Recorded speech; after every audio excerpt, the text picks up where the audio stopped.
Hello అందరికీ welcome to my channel. నేను మీ సునీత సుబ్రహ్మణ్యం అండి.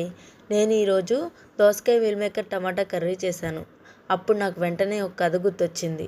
ఆ కథ మీకు చెప్తాను, వినండి. అనగనగా ఒక ఊరిలో మిరపకాయ ఎంత పొట్టోడు ఉండేవాడంట. ఆ మిరపకాయ ఎంత పొట్టోడు రోజు తనకున్న సరకాయ ఎంత సైకిల్ ఎక్కి ఊరిలోకి వెళ్ళి చాలా కష్టపడి పనిచేసి బోల్డ్ డబ్బులు సంపాదించి బాదంకాయ ఎంత బంగారం కొనుక్కున్నాడంట.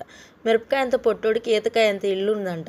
ఆ ఈతకాయ ఎంత ఇంట్లో, గచ్చకాయ ఎంత గదిలో, ఓ మూలన్న బీరకాయ ఎంత బీరువాని తను సంపాదించిన బాదంకాయ అంత బంగారాన్ని దాచిపెట్టి ఆ బీరకాయ అంత బీరువాకి తాటికాయ అంత తాళం వేశాడంట. ఆ తర్వాత రోజు ఆ మిరపకాయ అంత పొట్టోడు తన సొరకాయ అంత సైకిల్ ఎక్కి పని మీద బయటకు వెళ్తున్నాడంట. అప్పుడు ఓ దోసకాయ అంత దొంగోడు వచ్చి మిరపకాయ అంత పొట్టోడు ఈతకాయ అంత ఇల్లు దగ్గరికి, మిరపకాయ పొట్టోడు ఇంట్లో లేడు కదా అని చెప్పి ఈతకాయ అంత ఇంట్లోకి జొరబడ్డాడు. గచ్చకాయ అంత గదిలోకి వెళ్ళి ఓ మూల ఉన్న బీరకాయ అంత బీరువాకి తాటికాయ అంత తాళం పగలగొట్టి అందులో ఉన్న బాదంకాయ అంత బంగారాన్ని తీసుకొచ్చి పారిపోయాడు.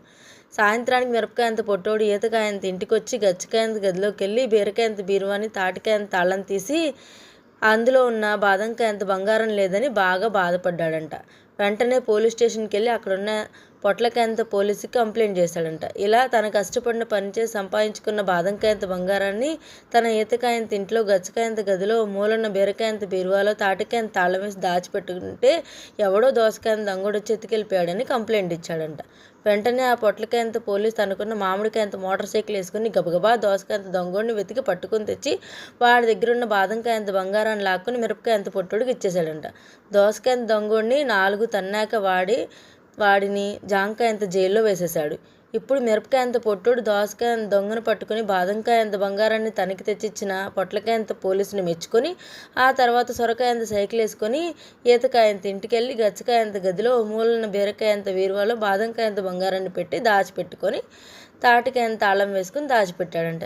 ఇంకా అంతే, మిరపకాయ అంత పొట్టోడు కథ కంచికి మనం ఇంటికి. సరే, ఈ కథ విన్నాక ఒక్క పోలిక కూడా మిస్ అవ్వకుండా మీలో ఎవరైనా చెప్పగలరా? చిన్నప్పుడు నేను మా అక్క ఎన్నిసార్లు ట్రై చేసేవాళ్ళము ఇలా చెప్పడానికి, కానీ మిస్ అయిపోయేది. అప్పుడు చిన్నపిల్లని కదా, బట్ ఇప్పుడు మిస్ అవ్వలేదు. కథ అయితే బాగానే చెప్పానని అనుకుంటున్నా. మీరు కూడా ఒక్కసారైనా ట్రై చేయండి. ఇది మీ పిల్లలకి చెప్తే కంపల్సరీగా కూరగాయల పేర్లు బాగా గుర్తుంటాయండోయ్.